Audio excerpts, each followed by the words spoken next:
Average market analyst is like, I've been getting really good at pinpointing a peak of US indexes. And then he adds, that's when I tend to buy then. So yeah, we are in this environment of deeply negative inflation adjusted real yields, and cash is serving as optionality, not as savings right now. So what to buy then?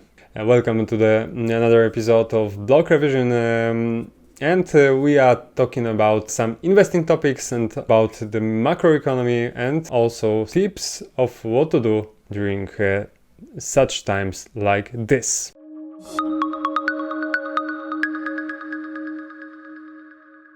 And right now let's get to market mover section, and we can find on economic calendar we yesterday had ISM manufacturing PMI, and as of first market manufacturing PMI that turned out as expected, nearly the same as forecasted, and right now is at 63.4 levels, so it's still accelerating.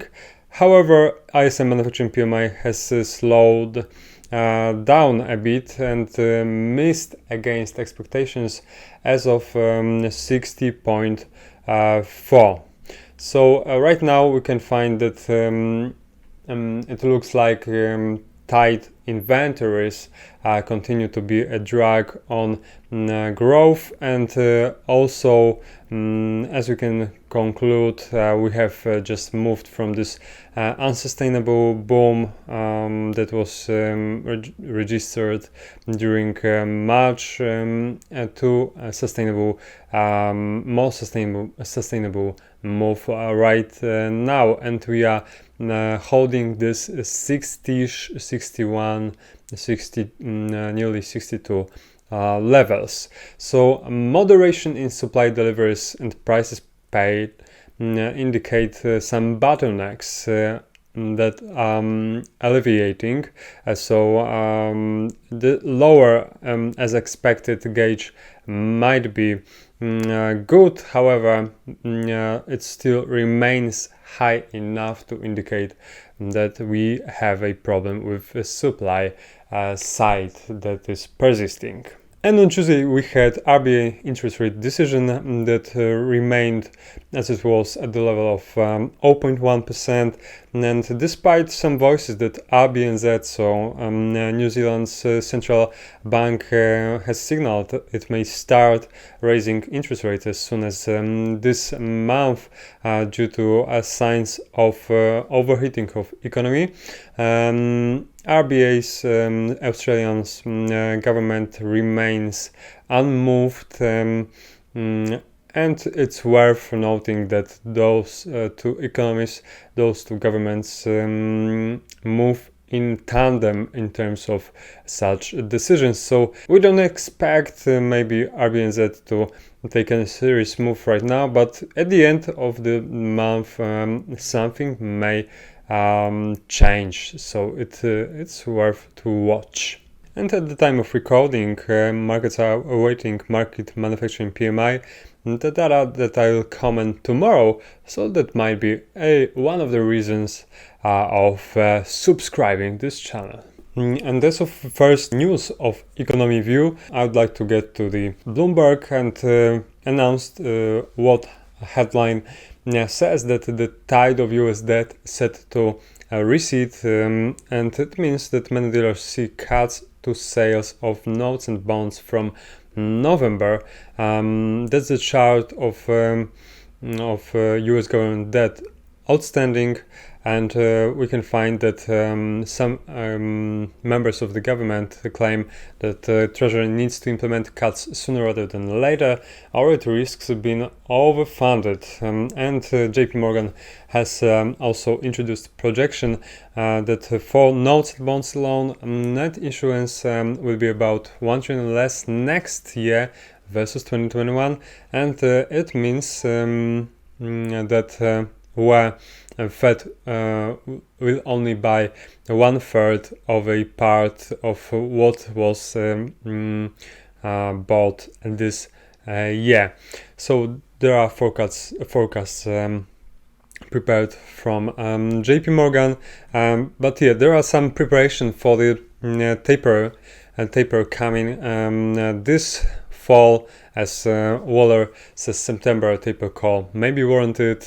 So I think whatever Bloomberg is saying, the question that repeats itself is, what if labor market will not recover, because Fed is putting this as a necessity in order to consider tapering. Otherwise, any projections might be overshooted. As of right now, we are still in the summertime period where COVID is not very serious right now, but definitely it's a phenomenon that we should take a focus on. And Fed's Kashkarev warns Delta variant could slow jobs recovery. So exactly what I have said. In other words, getting overconfident about what COVID may bring is very, very common right now. We are still in this very, very optimistic moods, where we don't even consider the labor market to slow down again. And no matter how big bonds and notes cut sales will become, the Treasury cash balance projection right now is getting as this right here. So the cash balance is about to rise by almost 300 billion bucks to 750 billion through the end of quarter three, from today's 459, and we can find that that may happen, assuming of course that the US will find a way to extend the debt ceiling. So Treasury will now be actively rebuilding its cash balance over the next 5 months. And whatever the government is talking to you, you need to read between the lines. So whenever they are trying to taper right now, there's another measure that shows they are trying to extend the fiscal policy as well. Gold can still top $3,000 amid recovery, Quadriga Fund says. So we've been already in this environment of ultra monetary policy and also in this low interest rates area, and right now there are no specific catalysts that should bring gold as more favorable than it was at least 3 or 6 months ago.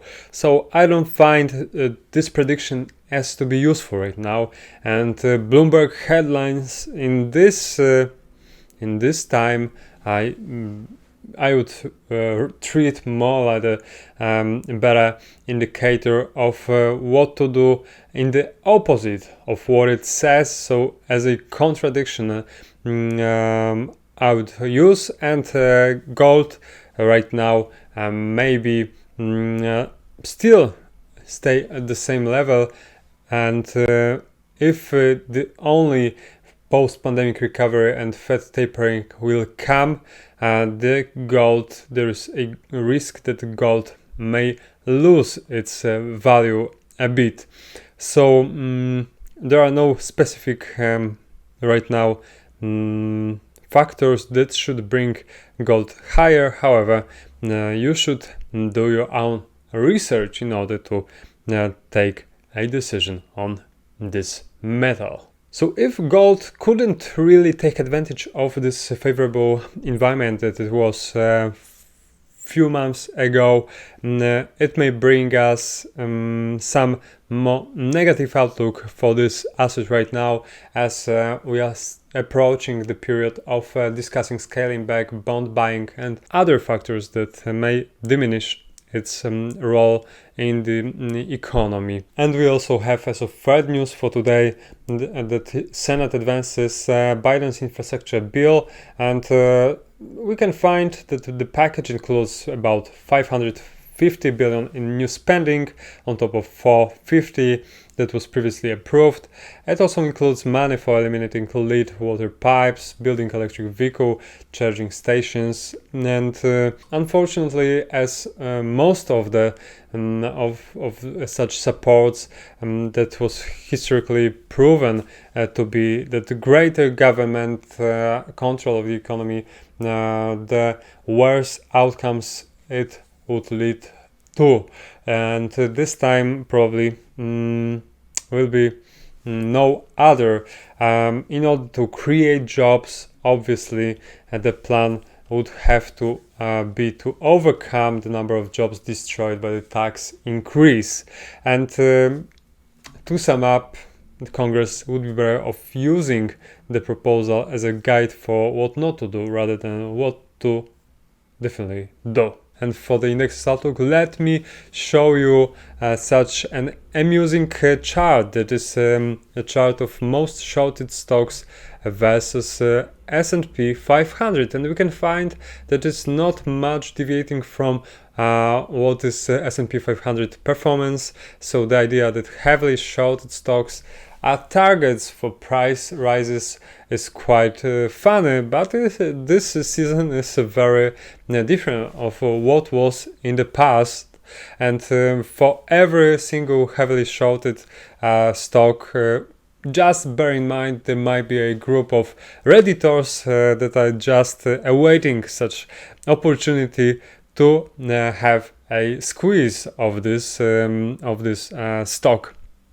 So it's not always to be good at the second side of the fence. No matter what you do, just be flexible of what the market environment becomes. And let's get to the crypto outlook, and let's look closer to what's happening to Bitcoin. Right now we have a chart of realized cup HODL waves. So we can find that with these colors we have signed the types of investors.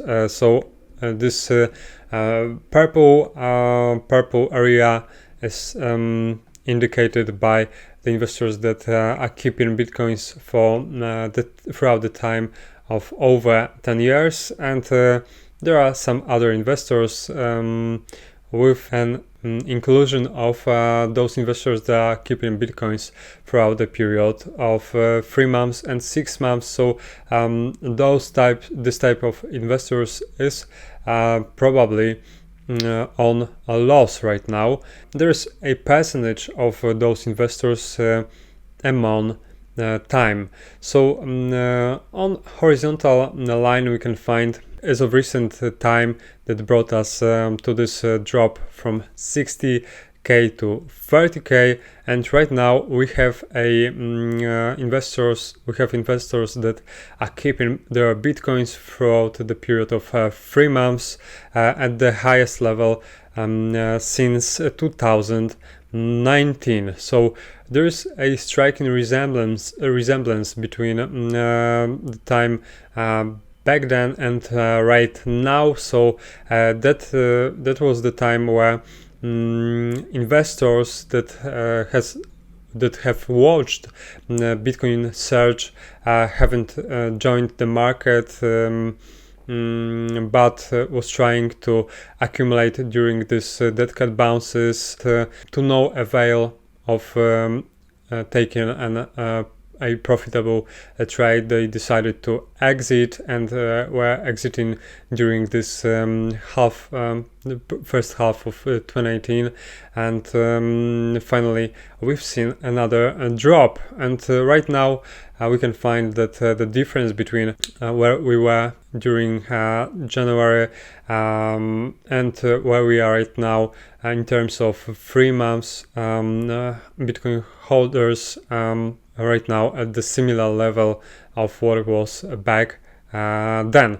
So usually typically behavior of a bull market is that older coins are spent to take profits and new investors buy them, so when the young coin supply increases. Let's look right now at this young coin supply. young coin. There are the coins of 3 months holding Bitcoin investors. On the other hand, we can find that on the other chart, realized cap hold waves for the coins holding for less than 1 week. There seem to be, as of recent, huge spike of an interest for Bitcoin. It means we might be after this capitulation period where there was no interest of buying this digital asset, and right now we are getting back to this reaccumulation period of time. So for me, there wasn't enough time in order to rebuild this bull market and find room and find base in order to find a room for a further move upside. However, this one spike is interesting to observe what it may bring as of next. So in terms of interest for Bitcoin is right now increasing, but it's not a very strong sign of returning the bulls for good. Moreover, Bitcoin number of transactions, 7-day moving average right now has a striking resemblance to what it was during 2019 period. So there's more likely to that we would see a further downside after this local bulls turning up. And nowhere near positive outlook brings back this Zero Hedge article where we can find that Bitcoin miners need to flee from Chinese regulators in order to look for more friendly environment around the world, and we can find that employees pack up and leave mining center on June. There were also hash rate a little bit rebounding, but it's maybe just for a while, and everything is going very, very fast, and Bitcoin needs some more time to regain its power. In the last 24 hours, as Bitcoin Documentic said, Foundry USA is the only major Bitcoin mining pool that's increased in hash rate.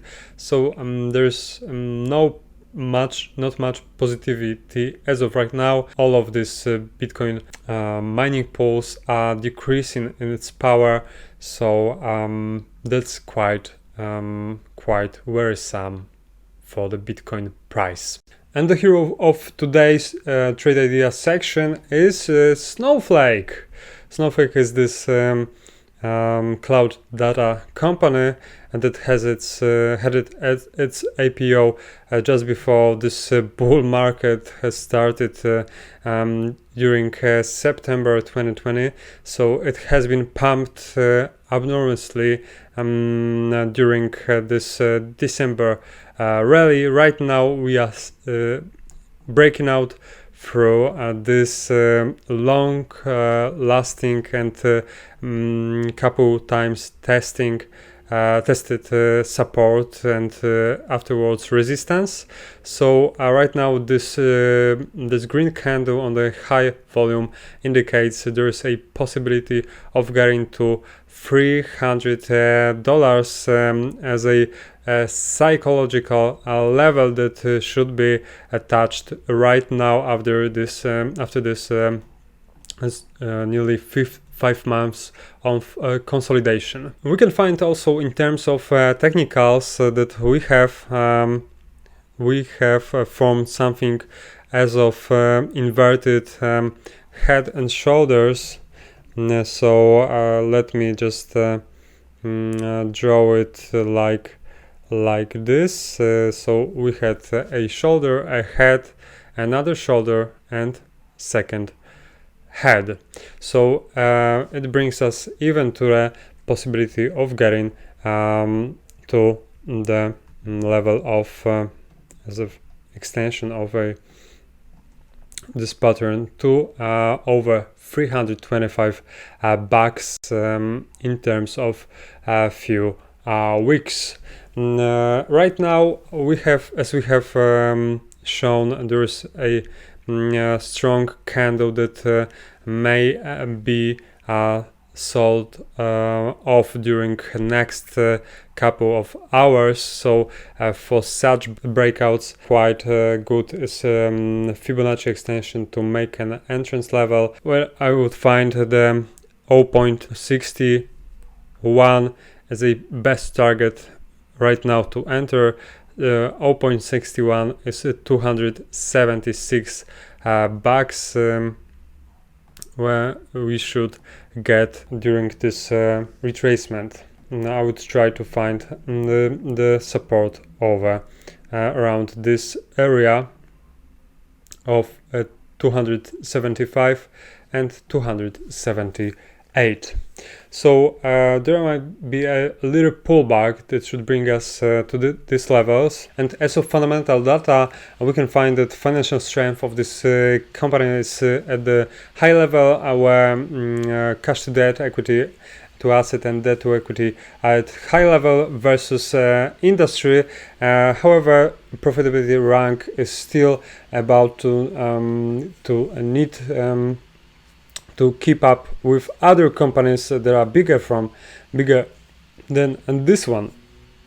So in terms of future projections, we can find that earnings per share for next year is about to be risen at the level of about 12%, so it's not as bad. Some upgrades and some buy signals from bigger institutions as Goldman and Deutsche Bank has been recently set, and for the projection of the price of what analyst estimates are, it's about to get at a level of 293 at least, with a possibility of getting to higher prices. So I would consider Snowflake as a buy. If we just stay around in this box, we'll pull back a bit, and during 3 days, during three days from here, we would move higher. So there is 3rd of August today. Within 3 days we would possibly pull back and then find another ground for the future north performance. And if you have any questions, just leave it in the comments section below. Thank you very much, and see you tomorrow.